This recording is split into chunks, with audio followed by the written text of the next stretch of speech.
recorded live in the San Francisco Bay Area. This is Rock Immortal's Rock Talk. What is up, folks? Welcome to Rock Talk. Sorry, we're running just a little bit behind there. This is Russell from Rock Immortal, and I am here with the lead guitarist of Vio-Lence, the guitarist from BPMD, Mr. Phil Demmel. How you doing, brother? Good, man. Good. Tuesday night. I know, and you've been busy today from what I heard. Although, to be fair, when are you not busy? You have literally not stopped. It's like this quarantine has just given you more time to do more things. I know. No, it's been slamming busy. All fun stuff.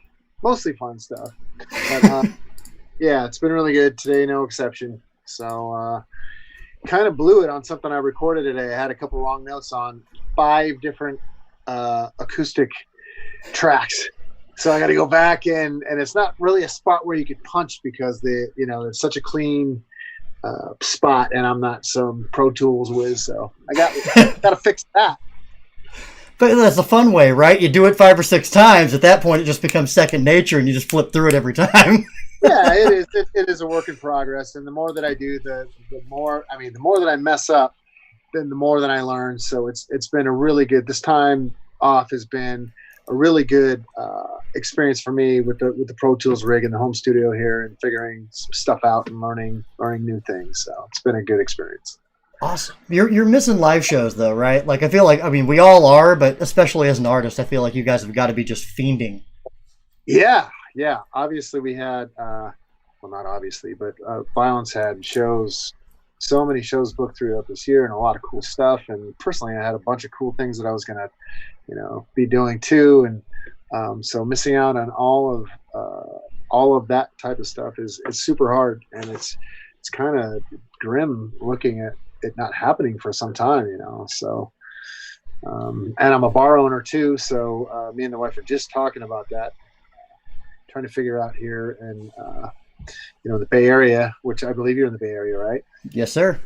Yeah, so they're really coming down hard on us as far as we have to serve food, and it's trying to figure out ways and try to make sense of it all. So being a bar owner and being a touring musician, it's got the double whammy going. Trying to figure it out. You put all your eggs in the baskets that are being basically thrown around right now. Yeah, no, all the baskets are in the closet right now. Baskets, to come out. Oh, sorry, you missed it. See you next year. The shitty. Well, Yeah. You started these collab-a-jam videos, and I think if I'm correct in this, you initially did with Marta an AIC cover, right? Is that how those started? Was with that Alice in Chains cover you did? It was a song that I'd wanted to do with her, with my cover band called the Merkins, made up of all my high school buddies. That we get together twice a year, and we do silly sing-along, Journey, Bon Jovi, Aldo Nova, Black Sabbath, AC/DC, all the fun songs that you drink at the bar when you're, that you sing at the bar when you're drunk, and it's one day love will find, all the fun songs. And we do some current stuff. We do some Alice in Chains. We do some Audio Slave and some current stuff too. And this was a song that I wanted to bring to the band. And doing these, having the studio here, it was like, hey, we've got this rig at home. Let's fire it up. Let's see if we can, I had never recorded vocals here before. And I hooked her up, and she sounds amazing. We layered, what you're hearing from her is mostly first takes, a couple little punch. And she's such a good musician, has such an ear, for being in tune. So she's got that over me for sure. So I threw the Lane vocal in there just because it needed that extra depth. And so I reached out to Dave McLean to play drums on it. And he dug it. He got the tones really good to Sean's, got him super close. And I know the dude's in Shinedown pretty good, so I reached out to my buddy Eric, who plays in Shinedown, and asked him if he would play bass on it. And he threw initial mix down, and the dude's super talented. Like, I think he produced the last the last couple of Shinedown records, but he threw a mix together, but my vocals were way too loud, and I didn't want to go back to the guy. Hey, can you mix it again? You know, I didn't want to ask him for a remix, and so I had my buddy local Juan Ortiaga, do it here, and so he brought my vocals way down, so they're barely audible, but enough to kind of fill that gap. The result was awesome. So yeah. It was. Came out really good, and it made me just kind of want to do more and think of songs that they hit me kind of random. Like then I heard Thin Lizzy, Bad Reputation, and me and McLean Love It, and I'm just trying to think, man, who could we, I get another shred. I get a shredding guitar player to jam this with me, and Richie Faulkner is a good friend of mine, and he was down, and I said, who can we get on bass? And I'm just trying to think of who would fit the vibe, and I said, Mike Inez, fucking killer, best bass tone in rock, and so we tried to think of a singer, and it's Thin Lizzy. We got to ask Lizzie Hale, from Hailstorm, and just I know we're not super good friends, but her and Joe are super cool people, and people I've kept in touch with. And so reached out, and then she was totally down, totally a great sport about it. Killed the vocal, and it just got me thinking, like, fuck, what else can I do, and what other songs do I want to cover? And I'm trying to make them kind of obscure, and not the huge hits or the ones that people normally do. And it's kind of taken off, man, and it's been a lot of fun. Yeah, I mean, the list of people that you've brought in to do these things, and the songs that you've done. I mean, obviously you had an MSG song, you had Falling Off the Edge of the World by Sabbath, you've got Hysteria, and then my personal favorite, and it's probably because of the people that you brought in, and that's just preferential on my part, is Police Truck. When you have Zetro and Lombardo and you and Freeman from Rants, like, that's such a fucking cool grouping of people getting together. Yeah, super cool. That one was super fun, and that was like, those were first take guitars for me. Zet came in here and pretty much did first pass with the vocals, so everything was super. Some of them I work a little bit harder on. The Sabbath song I worked a little bit harder on because it had the beginning with the strings, and Steve DiGiorgio recommended this girl Julie Belanger Roy, I think is how you pronounce her name, but she played the intro on the strings, and Marta played the keyboards on that, so we got the intro super killer, and Dirk from Megadeth, and then Dino Jelosic, this amazing singer from the Trans-Siberian Orchestra, just nails Dio. He just nailed the Dio vocal so good. Geezer Butler even tweeted, awesome, awesome cover. So we got Geezer's thumbs up. So pretty cool. I've got a couple in the can right now that are ready to come out. Some of the guys I've jammed with are Billy Sheehan and Jeff Scott Soto. Working on one right now with Portnoy and Rudy Sarzo, and so it's pretty exciting. I love Soto. Actually, a great memory. He had just gotten tooth surgery, and it was right before the Sons of Apollo gig at Slim's.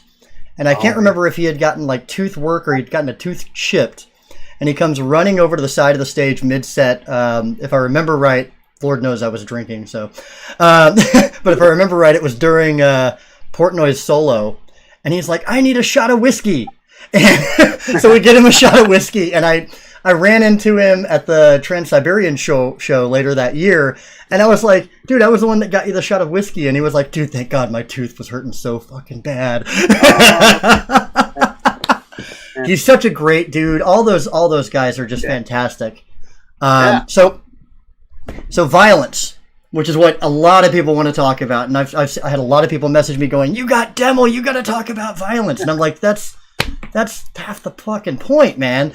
So one of the coolest things about Vio-Lence in general is that, that Killian on Command benefit, which I was at back in 2018, nobody really knew what was going to come out of that at multiple levels. We didn't know how Sean was going to do, how he was going to get through. We didn't know, how if we had him for a long period of time. And so thinking back to that, did you ever really think about the fact that Vio-Lence could not only come back the way it has, but start picking up the way it has been? Because you guys Vio-Lence hadn't played since 03, I think. at that point. 4/20/03 was the last show. And in September of 17, I organized a golf tournament.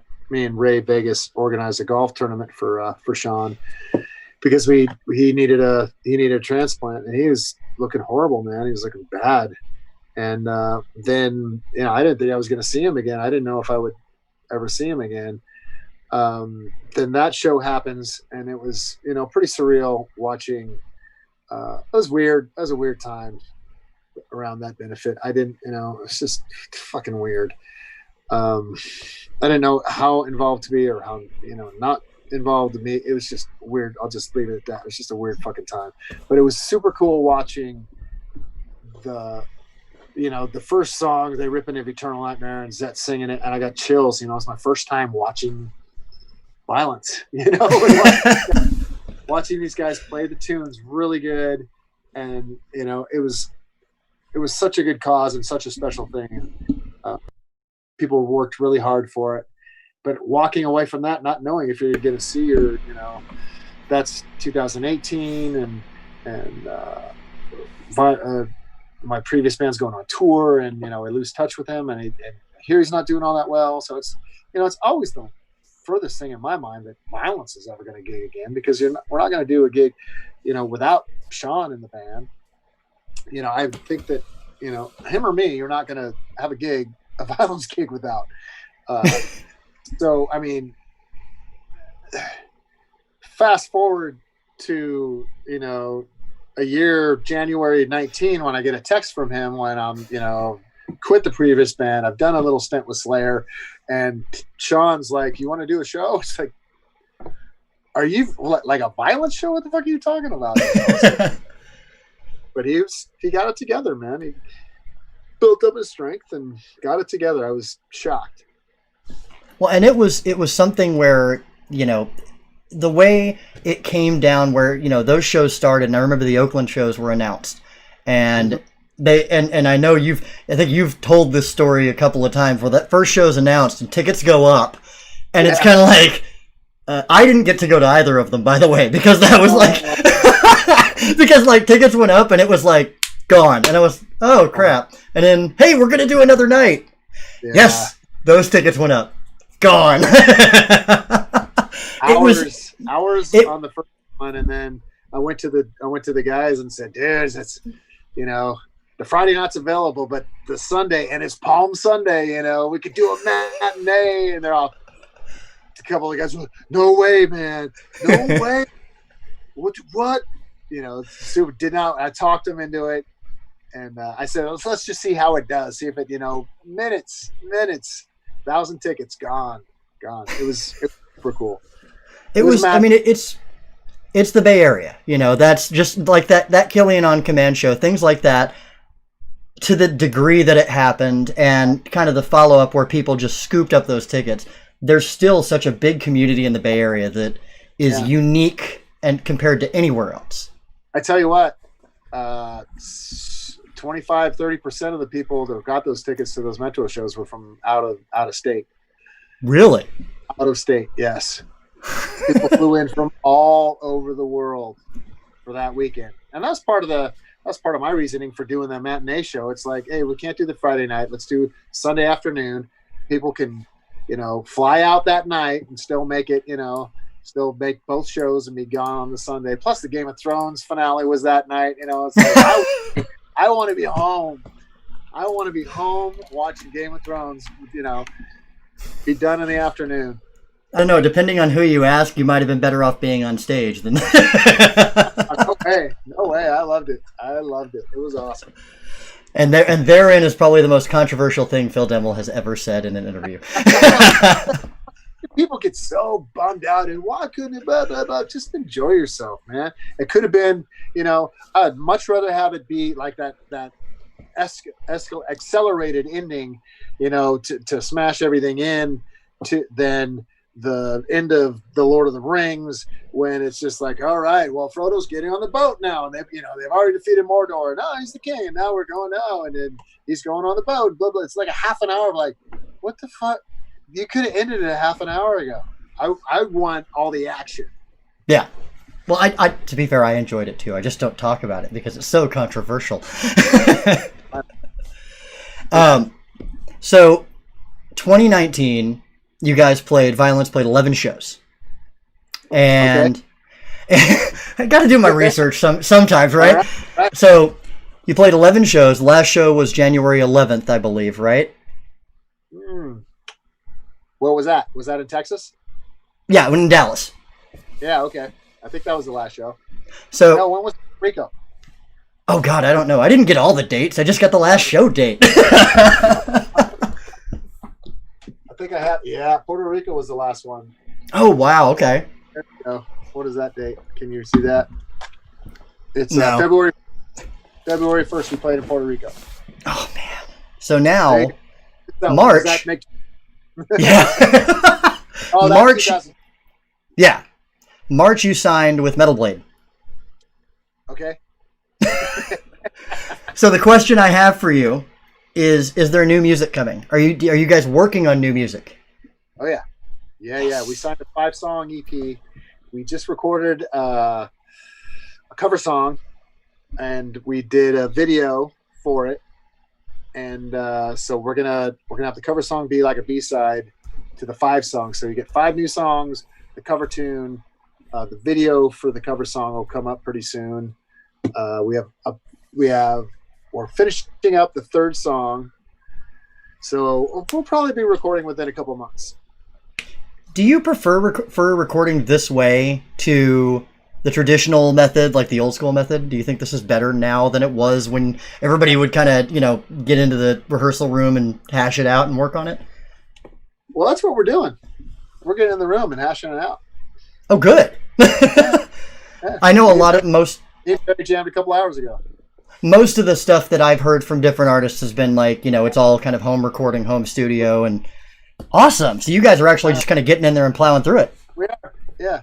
We're jamming together. I mean, I'll record a riff and put a drum beat to it and send it out and see if guys like it. But we'll get in the room and hash things out for the most part. Almost all of it's been written that way. So Sean's got some killer vocals, and man, this cover tune that we did, he's got this quality to his vocals, man. I'm super stoked about. It's just as pissed, but it's like a new, deeper, and like crazier. I think he's a little bit crazier. I think Sean has got a new lease on life, and I'm really excited about the new music. We're pushing each other. I'm writing riffs that I really can't really play. I mean, I've always been that way though. I've always written riffs that are kind of above my playing level, and like this is what I'm hearing. And but with this, been practicing a lot, been practicing a whole lot. So ready to write. I'm ready to make a statement with these 5 songs. I'm writing these. I'm writing the music. Christian Old Wolbers is in the band now, playing bass. He'll play on the record. He recorded us and mixed, and I don't know if he mastered this past recording. That hey, hi, how's it going? There's the wife. Hey, Marta. Say hey, Russell. That's Russell Wilson from the Seattle Seahawks. I'm a big fan. Let me tell you. I'm not even a fan of myself, so He just brought me a rock. This rose is called Rock and Roll. I planted it for him. Well, that's awesome. It's a cool one. I just That's knocked fantastic. it up. Nice meeting you, Russell. Likewise. I'll see you soon. There you go. Look at that. That is a hell of a cameo, by the way. Marta from Bleeding Through just kind of pops in. Got some texture to it. That's a cool. That is. I can't see all that well. Oh, that's water. So what was I saying? Yeah. So Bobby Gustafson, who was an Overkill, classic, thrash metal legend, and he's playing guitar. Probably won't play rhythms on this. He'll probably play some solos, but he's our live guitar player, and whenever that can happen. So got quite the lineup, man. It's pretty exciting. Cool bunch of dudes. exciting time. But it's just now we're just sitting on our hands, waiting. We had so many cool things to do this year, so many places we're going to play, and cool things to do, and that's just on hold. So we'll just have to wait it out. Yeah, I mean that's kind of the mantra of everybody at this point is wait it out and hope for the best. Waiting it out. So I've got a couple of questions that are popping up. Yep. One of them is, what company are you guys signed with to release the Vio-Lence EP, which we kind of covered. That's Metal Blade, right? Metal Blade Records for this 5 song. And then a lot of folks are asking, and not sure you can give any information, but for their sake, I'll ask it, the release date of the EP. Oh, man. We don't even know when we're going to record. I would say, just guessing, within the next couple of months, by the end of summer, we'll be recording. I would say maybe second quarter next year, like maybe May, June.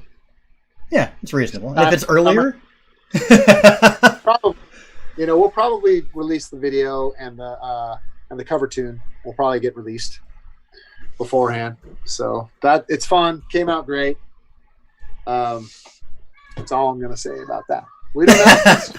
It's just kind of one of those things where it's like, man, what can we do to kind of fill this gap and release some content? And I thought it would be a good idea to just to do this song that we've loved and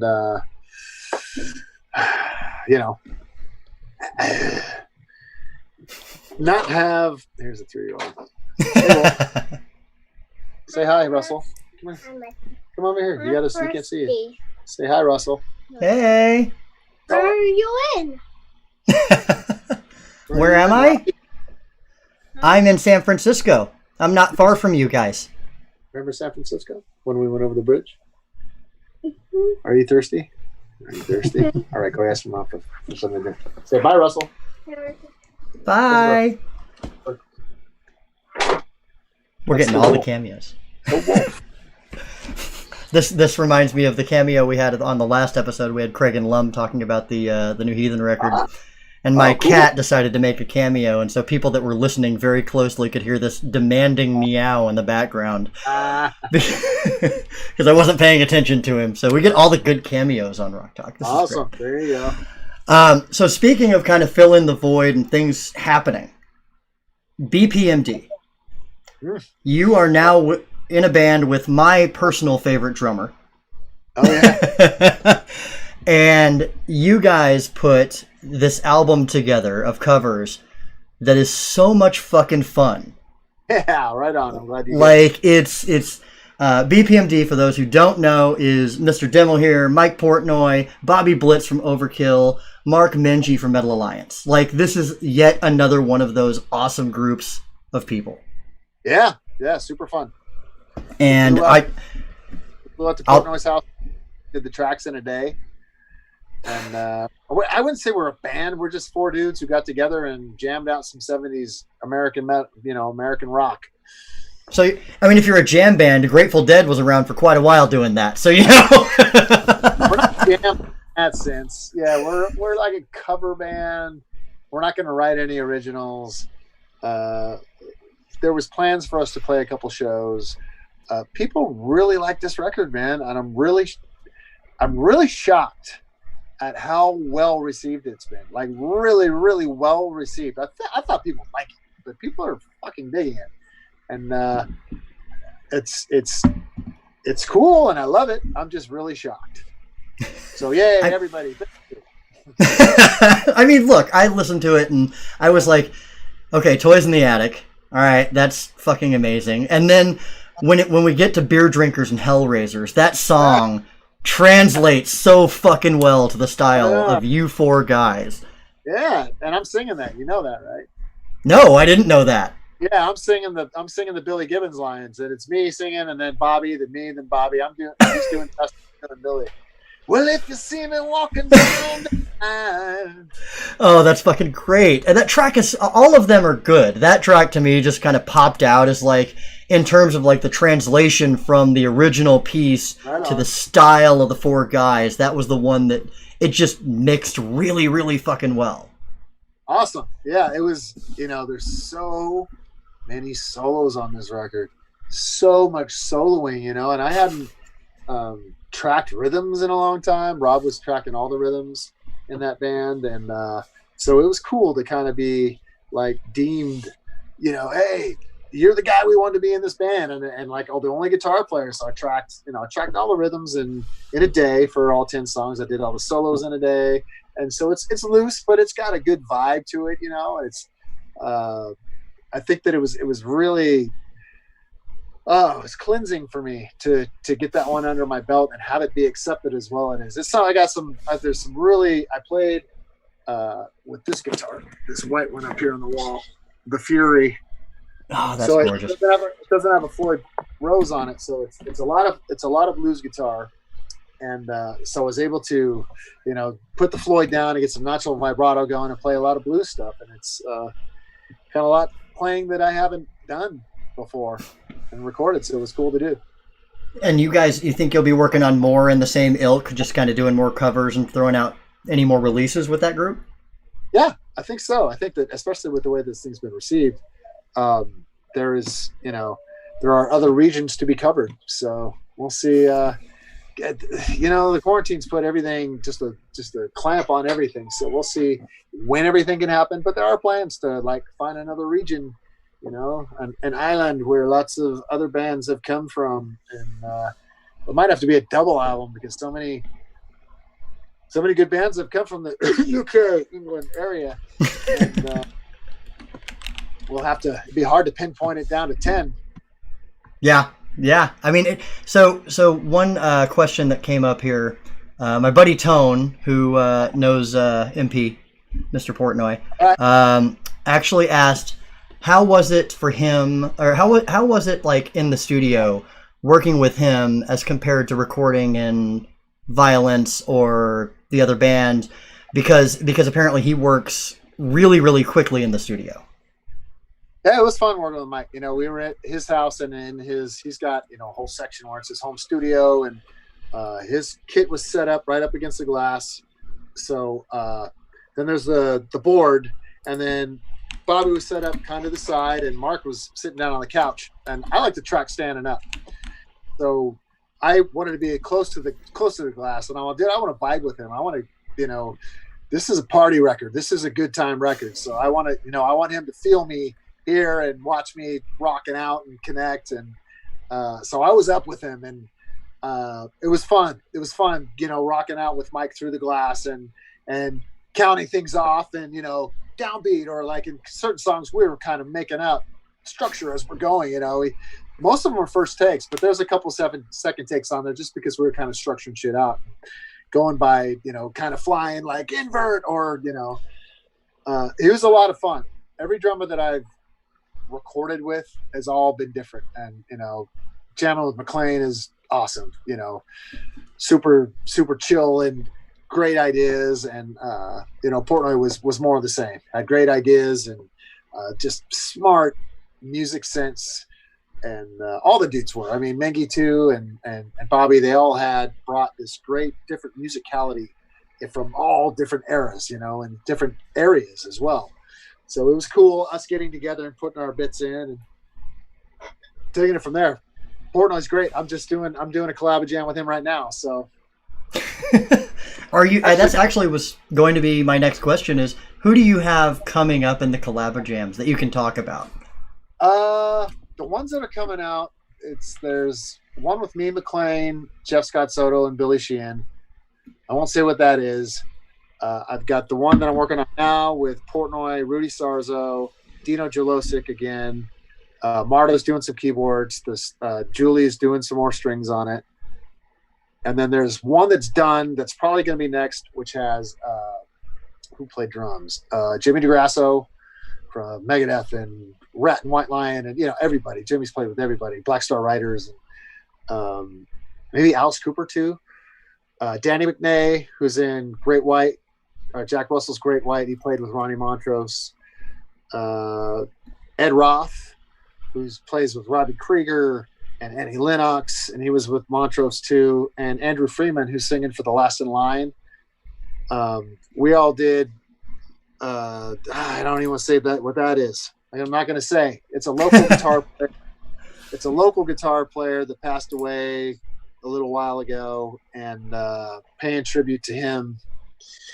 And it seems like every collab jam I do, somebody has mostly died from. About 80% has, because the first one was Lane, second one was Phil Lynott, third one was Ted McKenna, the drummer from Michael Schenker, Dio. Yep. These two that I just mentioned, that I can't say. Well, this is all boring because I'm being so ambiguous. So anyway, so these are all mostly, they didn't even really turn out that way, but they are kind of tributes to kind of our heroes and stuff. So, and then I did another one with all local guys. Dave Root from Tesla, Mark Hernandez, who's in Dress the Dead. He was in Forbidden. He played Violence for a minute. Sean Killian from Violence is singing on it. I said Dave Root, Mark Hernandez, Sean, and Danny McNay from Montrose. So mostly Bay Area dudes. Nice. A lot of fun. And I got asked to just do a solo on one with Chris Cale, Five Finger, who's the drummer? Portnoy's the drummer. Doc Coyle from Bad Wolves and God Forbid, and Chris Ojeda, who plays in a band called Byzantine from West Virginia. Jesus. Awesome track, Byzantine, really cool. Yeah, so many. But it's going to be the 5 degrees of collab jam. Do you sleep? Do you sleep at all? That kid, that's, you got to get it. When he goes down, you better sleep. He'll be up anywhere between 5:30 and 8, and then it's on. So, but these have been fun. Writing the violent stuff is really challenging and really exciting. People are pretty stoked about it, so I don't want to let anybody down, and I really want to make a statement with this EP.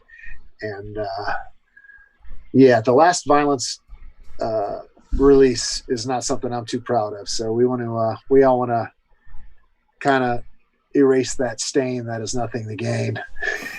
Wow, I just rhymed. There's a lyric right there. In the game. So first, I do want to get to Echoes of Reckoning, but Okay. Before we get there, I gotta ask. I know you're a Raiders fan. Are you a Las Vegas Raiders fan? I'm a Raider fan. They could be, right. They could be the North Korean Raiders. They could be the who would it be now? Who's our? I don't know. The Russian Raiders. Whatever. The Russian Raiders. Where else am I going to go? What else can I do? I didn't go to that many since Wolf has been born. It's just, the Coliseum here is just a shithole, and I don't blame them for leaving. The city of Oakland didn't want them.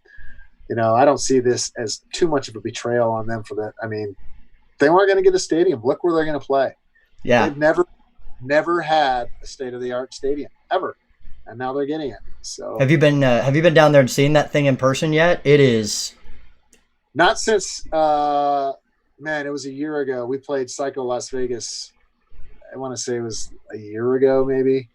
Shit, I don't know. But the last time, I think maybe it was in August. But it was August last year. Yeah, so haven't seen it since then. But it's amazing. I'm seeing the pictures of the torch, and it's gonna be awesome. I'm happy for them. Yeah, and that they proved through hockey that they're a hell of a sports city. Yeah. Well, it helped when their team was really good right out of the gate. So they suffer a couple of 5-11 seasons with these guys, and I think they'll be good this year. I think they'll be close to 500. They'll be okay. Yeah, they're on an upward track at least. I hope. I think so. And my wife also says boo Raiders. She's a Broncos fan. She used to live in Denver, hey. so. Well, I can't hate on the Broncos. I can't, or the Chiefs, or the Chargers for that matter. I can't hate on them. They're all really well-run organizations. I'm not going to tell you my team then because they're not. I can't. Bad football team? Who's that? I mean, we had like We had 4 Super Bowls in the 90s. We were a great team then when I lived there. You Cowboy fan? Yeah. I'm Okay. originally from Dallas. Great. I would love to be, have an owner like that. He wants to win. I mean, I'm happy now. You guys are gonna be good. I'm happy now. Yeah, they're gonna be good. So He's always win. I don't blame Jones. Whatever.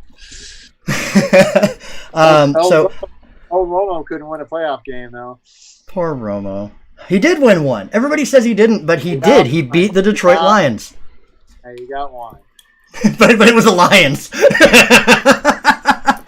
All right. So eventually we'll continue the football conversation because that could probably go for a while. But let's get back into the music because I know that's what the folks are here for. All right. So going into the Echoes project, Echoes of Reckoning. Yes. So that is going to be, from what I understand, that's going to be what you apply to essentially any of your solo pieces, right? So when you do, is that for like a collaboration, or when you put out an album with a solo band, with a band behind you, or how is that going to work exactly? It's, you know what it is? I just call it my umbrella that's going to cover anything that wouldn't be another project. It's, what the fuck is the name of the song? What's the name of the song? I did it with Brandon and Allison. You did the song? Yeah, it's his name though. It's it's the Permanent Decay. There it is. So yeah, that's actually, we're calling that like the lineup. We're calling that the Permanent Decay lineup. It's not really, that was the song that I wrote for the previous band. It didn't make it, so we all got together and released it. So it's not really, that was my song that we just kind of recorded together. Me and Brandon wrote the lyrics to it. So it's, it's not really an Echoes or a Permanent Decay song. So yeah, Echoes of Reckoning is going to be any of my solo stuff. I write a song, me and Marta put out a song or something like that. It's just going to be, it's going to fall under that. Or if I recruit somebody to come in, yeah, like a collaboration in that sense. That's not going to have its own, entity or something like that. That makes sense. Yeah. Do you have more coming down to the? It's my own library. It's going to be my solo library that I want to put a name to. Do you have more coming down the pipe on that? We do. That lineup has written, man, I want to say 3 or 4 skeletons of songs that we've kind of just it's the quarantine kind of came in. It's just kind of like Brandon can't get in and record, and we're kind of in standstill. So now Ellison's doing a Megadeth record, and so we're just kind of stuck in that sense. I'm doing these things now. I'm writing the Vio-Lence thing, so it's kind of focus is kind of shifted. I would love to get back to writing with those guys. It was pretty fun. Lots of talent. So I can see us doing more in the future for sure. Awesome. All right. So I want to go through a couple questions here before I let you go. Yep. Several of them are just kind of like about status.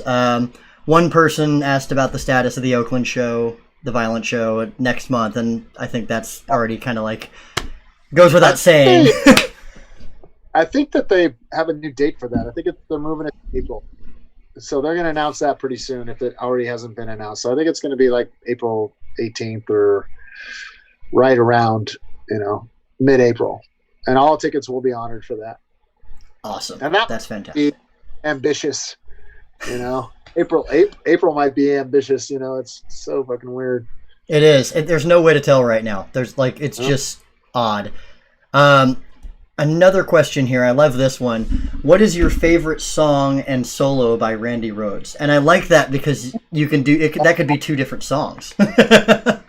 Yeah, they're both basically the same song though. Revelation Mother Earth is it's a masterpiece in my eyes and ears for his composition, the solo, the ascension in the end. So it's that Revelation Mother Earth is the perfect representation of Randy for me. Is the new Vio-Lence going to be on vinyl? Yes. That's a good question. We're doing vinyl for sure. Yeah. Yes. I asked them specifically if they're going to do vinyl. They're going to do, I don't quote me on this, but I think they're going to do, maybe the B-side, the single that we're going to put out, that might be like a special release vinyl too. So I'm not sure. There're going to be lots of content. Awesome. Well, we're going to go ahead and sign off of here. I want to thank you, Phil, so much for being here. It's been an absolute pleasure. Thank all of you guys for watching. We really, really appreciate it. Phil, you want any last words for the folks that are watching right now? No, not really, man. We're still all on timeout, so we'll see you when it's game on. I think that's the ultimate feeling. All right, thank you guys for watching. Everybody have a wonderful, wonderful evening, and we will see you next week. All right, buddy.